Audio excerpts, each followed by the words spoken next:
শিক্ষা প্রতিষ্ঠানের কমিটি নিয়ে ফের নতুন নির্দেশনা। সবাইকে শুভেচ্ছা। আপনারা দেখছেন দৈনিক শিক্ষা.com। সঙ্গে আছি আমি জাবের মাহমুদুল। শিক্ষা প্রতিষ্ঠানের পরিচালনা কমিটি নিয়ে ফের নতুন নির্দেশনা দেওয়া হয়েছে। এতে সভাপতির দায়িত্ব পালনের মেয়াদ আগামী 28 ফেব্রুয়ারি পর্যন্ত বাড়ানো হয়েছে। বৃহস্পতিবার শিক্ষা মন্ত্রণালয়ের মাধ্যমিক ও উচ্চশিক্ষা বিভাগের এক চিঠিতে এ তথ্য জানানো হয়েছে।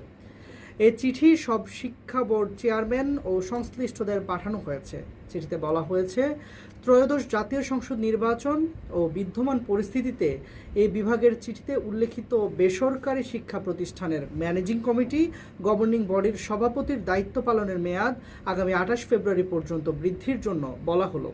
বিস্তারিত দেখতে পাবেন শিক্ষা বিষয়ক দেশের একমাত্র পূর্ণাঙ্গ ডিজিটাল পত্রিকা দৈনিক শিক্ষা.com-এ। ধন্যবাদ।